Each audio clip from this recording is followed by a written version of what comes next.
EC গঠনে search কমিটির প্রস্তাবিত নামের তালিকা থেকে অবসরপ্রাপ্ত সচিব এএমএম নাসির উদ্দিনকে প্রধান করে নির্বাচন কমিশন গঠন করা হয়েছে, যার মধ্যে আছেন 4 জন নির্বাচন কমিশনার। আগামী রোববার নবনিযুক্ত সিসি সহ 4 নির্বাচন কমিশনার আনুষ্ঠানিকভাবে শপথ নেবেন। ওই দিন দুপুর 1:30টায় নতুন প্রধান নির্বাচন কমিশনার ছাড়াও নবনিযুক্ত 4 কমিশনারকে শপথ পাঠ করাবেন প্রধান বিচারপতি সৈয়দ রেফাত আহমেদ। এর আগে বৃহস্পতিবার মন্ত্রিপরিষদ বিভাগ থেকে জারি করা প্রজ্ঞাপনে অবসরপ্রাপ্ত সচিব এএমএম নাসির উদ্দিনকে প্রধান নির্বাচন কমিশনার সিসি হিসেবে নিয়োগ দেওয়া হয়। এছাড়া আরেকটি প্রজ্ঞাপনে 4 নির্বাচন কমিশনারকে নিয়োগের বিষয়টি জানানো হয়।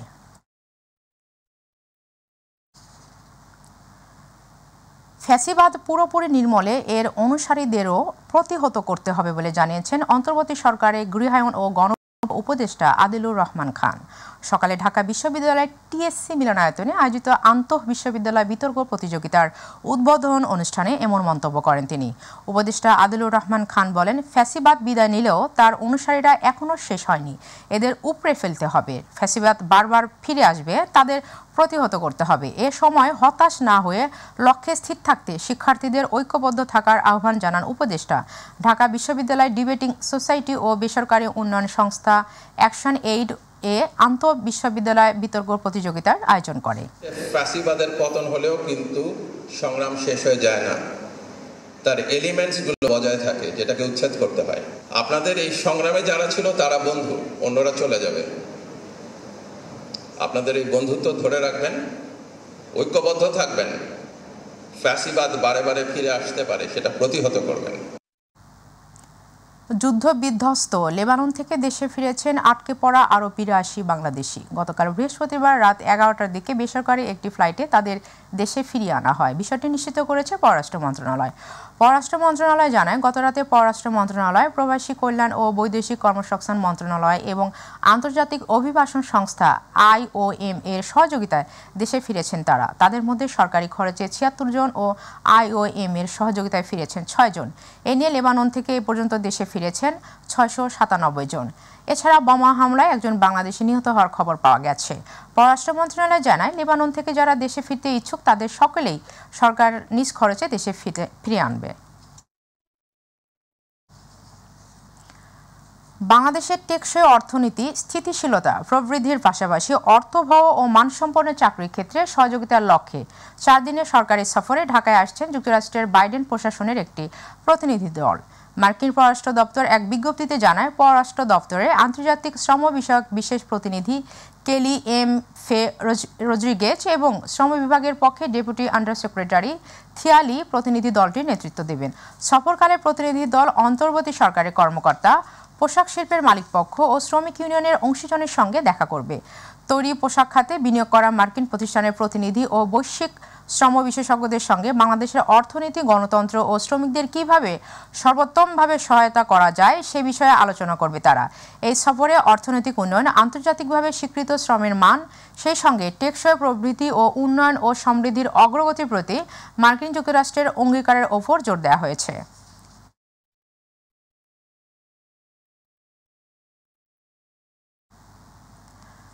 সারা দেশে অস্থায়ীভাবে আংশিক মেঘলা আকাশ সহ আবহাওয়া প্রধানত শুষ্ক থাকতে পারে, তবে কোথাও কোথাও হালকা থেকে মাঝারি ধরনের কুয়াশা পড়তে পারে বলে জানিয়েছে আবহাওয়া অধিদপ্তর।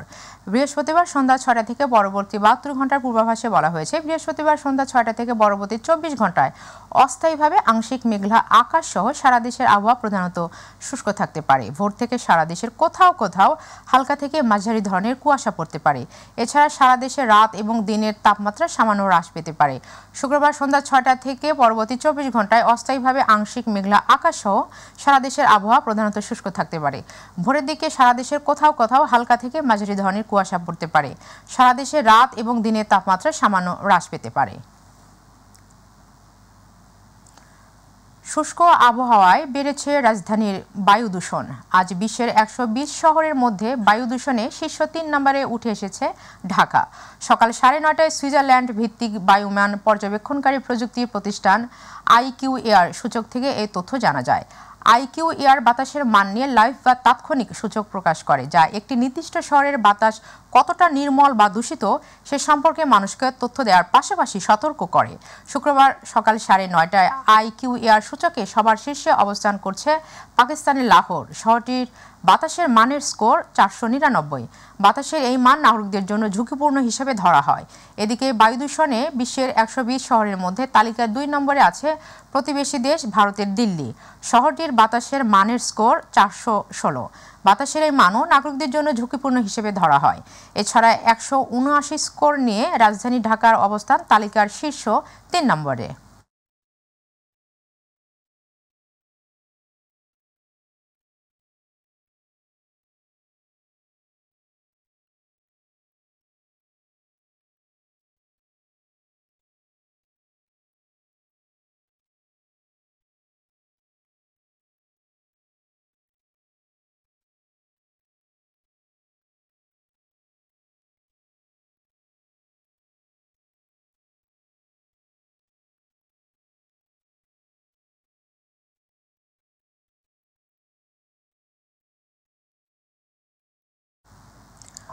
বরিশালে পরিত্যক্ত ঘোষণার পরেও জীবনের ঝুঁকি নিয়ে সি&বি কলোনিতে থাকছে বেশ কিছু পরিবার। কর্তৃপক্ষ বারবার ভবন ছাড়ার নির্দেশ দিলেও তা মানা হচ্ছে না। নির্দেশনা অমান্য করে জায়গা দখল রাখায় বেহাত হচ্ছে সরকারি সম্পদ। কলোনি হচ্ছে অপরাধের স্বর্গরাজ্য। পরিত্যক্ত কলোনি ঘুরে পারভেজ রাসেলের রিপোর্টে দেখুন বিস্তারিত। নগরীর সিএনবি রোডে সরকারি কর্মচারী 82 পরিবারের জন্য নির্মিত প্রায় 100 বছরের পুরনো আবাসন ভবনগুলো যেন আজ ভুতুড়ে, ভঙ্গুর ও জরাজীর্ণ হয়ে পড়ে আছে। ঝুঁকিপূর্ণ 8টি ভবনের ইট, পলেস্তারা সহ ধসে প্রতিদিন পড়ছে সকল অনুষঙ্গ। চুরি হচ্ছে ইট, রড, দরজা, গিল সহ অন্যান্য মালামাল। সুযোগে বহিরাগত ও মাদকসেবীদের আখড়ায় পরিণত হয়েছে এসব ভবন। বর্তমানে সরকারি বিভিন্ন দপ্তরের 4র্থ শ্রেণীর প্রায় 20টি পরিবারের কয়েকশো সদস্য বসবাস করছে পরিত্যক্ত ভবনটিতে। ঝুঁকিপূর্ণ হওয়ায় এতে যে কোনো সময় ঘটতে পারে দুর্ঘটনা, হতে পারে প্রাণহানি। ডিসি মহোদয় সহ এখানে সংশ্লিষ্ট যারা আছেন তারা এদের ব্যবস্থা নেওয়া উচিত। স্বল্প বেতনে চাকরি করি তো, যার কারণে এখানে থাকতে এক প্রকার বাধ্য। এর আগে কর্তৃপক্ষ ভবনের পানি ও বিদ্যুৎ সংযোগ বিচ্ছিন্ন এবং ভবন খালি করার নোটিশ দিলেও বহাল তবিয়তে আছে পরিবারগুলো। এ নিয়ে চিন্তিত সচেতন মহল। এবং ওই বিল্ডিংয়ে ভেঙ্গে চুরিয়া চোরে নিয়ে যায়, ধরিয়া আমরা একবার দিছি, ধরার পরে পিডব্লিউডি বলছে যে আপনারা বাদী হইয়া কেস করেন, আমরা হবো না। আপনার ডিসির অফিসার বলছে যে স্যার আমরা হুট করে তো কোথাও যেতে পারি না, আমাদেরকে একটু সময় দেন। আমরা এই জায়গায় থাকি বলে মানে অনেক ধরনের লোকজন আসতে পারে না, তারপর মাদক সেবীরা আসতে পারে না। আসলে মূলত এই বিল্ডিংগুলো তো মেয়াদ নেই, এটা তো সত্য কথা। তবে এবার কঠোর অভিযান চালানোর আশ্বাস দিয়েছে গণপূর্ত অধিদপ্তর। তা আমরা আলোচনা করেছি যে ওখানে যে ঝুঁকিপূর্ণ ভবনগুলো আছে, এই ভবনগুলো থেকে দ্রুত যারা ওখানে অবৈধভাবে বসবাস করতেছে তাদেরকে উচ্ছেদের জন্য আমরা নোটিশ করেছি। এই ভবনগুলো সরকার অনেক আগেই পরিত্যক্ত ঘোষণা করলেও খোদ সরকারি ডিপার্টমেন্টের বেশ কিছু কর্মচারীরা ক্ষমতা দেখিয়ে রেখেছে তাদের দখলে। এতে যেমন থাকছে জীবনের ঝুঁকি, অপরদিকে মাদকসেবীরাও করছে তাদের বিচরণ। তাই এসব ভবনগুলো সংস্কার করে সংশ্লিষ্টরা নেবে দ্রুত তাদের পদক্ষেপ, এমনটাই দাবি আমাদের সবার। পারভেজ রাসেল, মাই টিভি, বরিশাল। রংপুরের পীরগঞ্জে উপকারভোগীদের তথ্য ও তালিকা হালনাগাদের কথা বলে টিসিবি কার্ড নিয়ে অনিয়মের অভিযোগ উঠেছে ইউনিয়ন পরিষদ চেয়ারম্যান সেলিমের বিরুদ্ধে। অনিয়মের ফলে টিসিবির সুবিধা থেকে বঞ্চিত হচ্ছে 5 শতাধিক পরিবার। ভুক্তভোগীদের অভিযোগ ইউপি চেয়ারম্যান অস্বীকার করলেও তদন্ত করে ব্যবস্থা নেওয়ার আশ্বাস দিয়েছেন উপজেলা নির্বাহী কর্মকর্তা। রংপুর থেকে মাহমুদুল হাসানের রিপোর্ট, জানাচ্ছেন ইলিয়াস কমল। রংপুরের পীরগঞ্জে তথ্য হালনাগাদ করার কথা বলে টিসিবির কার্ড নিয়ে দুর্নীতির অভিযোগ উঠেছে উপজেলার 7 নং বড় আলমপুর ইউনিয়ন পরিষদের চেয়ারম্যানের বিরুদ্ধে। ইউনিয়নটিতে টিসিবি কার্ডধারী উপকারভোগী রয়েছেন 1906 জন। সম্প্রতি অনলাইনে তালিকা হালনাগাদ করার কথা বলে কার্ড জমা নিয়ে তা নিজেদের ব্যক্তিদের দেওয়া হয়েছে অভিযোগ করেছেন 5 শতাধিক উপকারভোগী। প্রতিবাদে টিসিবির পণ্য বিতরণ বন্ধ করে দিয়ে বিক্ষোভ প্রকাশ করেন বঞ্চিতরা। এ বিষয়ে বারবার ইউনিয়ন পরিষদ চেয়ারম্যানকে জানিয়েও কোনো কাজ হয়নি অভিযোগ তাদের। তার যে দল করছে তার যে আত্মীয় তাদের নামে করে দিচ্ছে। এখন হঠাৎ করে মাল তুলতে এসে দেখি অনলাইনে হচ্ছে আমাদের নাম নাই। অন্য জায়গায় কোথায় যাবো, তোরাই তো মাল দিচ্ছেন। 8 বছর পরে আসি, এতদিন পানো না। আমি চেয়ারম্যানের কাছে গেলে কথা আমি এটা কওয়া পারি না। ভুক্তভোগীদের অভিযোগ, প্রথম থেকেই তারা টিসিবির উপকারভোগী হলেও হঠাৎ করেই তালিকা থেকে নাম বাদ পড়ায় হতাশ তারা। এমন ঘটনার প্রতিকার চান তারা। গরিব মানুষ, আমার 1 শতক নাই জমা জমিন, কাম কাজ করি খাও। আমি সেইটি পাশে আজকে নাই, এতগুলো লোক যদি এক জায়গায় না পায় তাহলে অন্যান্য জায়গায় আরো পাচ্ছে না। টিসিবি কার্ড অনিয়মের অভিযোগ অস্বীকার করেছেন ইউপি চেয়ারম্যান। বলেছেন তাদের নাম তালিকা থেকে কি কারণে বাদ পড়েছে জানেন না তিনি। এই দায়ভার তো আমি নেব না, কারণ আমার কাছে তথ্য আছে, প্রমাণ আছে, আমি তো একটুকুই জানবো, এর বাইরে তো আর জানবো না। এ বিষয়ে জানতে চাওয়া হলে ঘটনা তদন্ত করে ব্যবস্থা নেওয়া হবে বলে জানিয়েছে স্থানীয় প্রশাসন। আমি এই তালিকাটি যাচাই করে দেখব এবং অনলাইনে তালিকাভুক্ত কারা হয়েছিল, এই পুরো তালিকাটির সাথে থেকে কারা বাদ করেছে, কেন বাদ করেছে, এই বিষয়ে যাচাই করে তারপর তদন্ত করে সিদ্ধান্ত নেব। এই বিষয়ে যদি কোনো অনিয়ম পাওয়া যায় অবশ্যই তার বিরুদ্ধে ব্যবস্থা গ্রহণ করা হবে। ঘটনার প্রকৃত দোষীদের খুঁজে বের করে উপযুক্ত বিচার ও বঞ্চিতদের অধিকার ফিরিয়ে দিতে প্রশাসন গুরুত্বপূর্ণ পদক্ষেপ নেবে, এমনটাই প্রত্যাশা স্থানীয়দের। ইলিয়াস কমল, মাইটিভি। মাদারীপুরের কালকিনি উপজেলার বিস্তীর্ণ ফসলের মাঠ জুড়ে এখন শোভা পাচ্ছে আমনের সোনালী ধান। যতদূর চোখ যায় শুধু সোনালী ফসলের সমারোহ। ধান পাকতে শুরু করায় কাটা ও মাড়াইয়ে ব্যস্ত সময় পার করছেন কৃষক ও শ্রমিকরা। আমন ধানের বাম্পার ফলনে খুশি কৃষকেরা। আর কৃষি বিভাগ বলছে নতুন উচ্চ ফলনশীল ধানের নতুন জাত ব্রি ধান 103 জাত সম্প্রসারণের জন্য তারা কাজ করছেন। প্রতিনিধি জিয়াউদ্দিন লিয়াকতের রিপোর্ট, জানাচ্ছেন শামস তাবরিজ উচ্ছ্বাস। মাদারীপুরের কালকিনি উপজেলার কৃষকদের সোনালী আমন ধান দোল খাচ্ছে মাঠ জুড়ে। এবছর আবহাওয়া অনুকূলে থাকায় ফলনও ভালো হয়েছে। ধান কাটা শুরু হওয়ায় পাকা সোনালী ধানের আভায় স্বপ্ন দেখছেন কৃষক। একদিকে ধান কাটা আর অন্যদিকে ধান মাড়াই নিয়ে ব্যস্ত সময় পার করছেন তারা। বর্ষার কারণে ভালো ধান হয়েছে, এই ধানের পরে আমরা সরিষা বুনব। আমন ধান এত ভালো হয়েছে দেখলে চোখ জুড়া যায়। এই বছর যে ধান লাগাইছি স্যার 25 থেকে 30 মণ ধান হবে এই 1 বিঘা জমি। এই ধানটা ফলন ও ভালো এবং সময় লাগে খুব কম। কৃষকরা জানায় আগে স্থানীয় জাতের আমন ধান আবাদ করত, ফলন তেমন ভালো হতো না। বর্তমানে কৃষি বিভাগের আমন ধানের নতুন উদ্ভাবিত উচ্চ ফলনশীল ব্রি ধান 103 চাষ করে লাভবান হচ্ছেন তারা। স্বল্প জীবনকাল ও রোগবালাই কম হওয়ায় আগ্রহ বাড়ছে চাষিদের। এবছর আমাদের লাভেরও আশা করতেছি।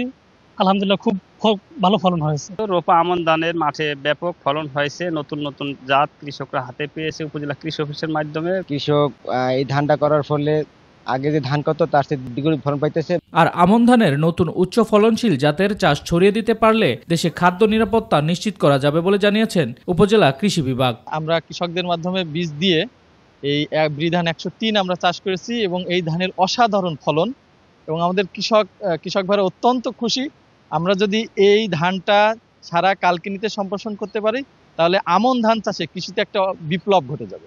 এবছর উপজেলায় ৯,৩৮১ হেক্টর জমিতে আমন ধানের আবাদ হয়েছে ও উৎপাদন লক্ষ্যমাত্রা ধরা হয়েছে ৪১,৪৬২ মেট্রিক টন। শামস তাবরিজ উচ্ছ্বাস, মাইটিভি নিউজ ডেস্ক। স্বস্তি ফিরছে না নিত্য প্রয়োজনীয় পণ্যের বাজারে। পুরাতন আলুর দাম আগের মতো থাকলেও নতুন আলুর দাম এখনও আকাশচুম্বী।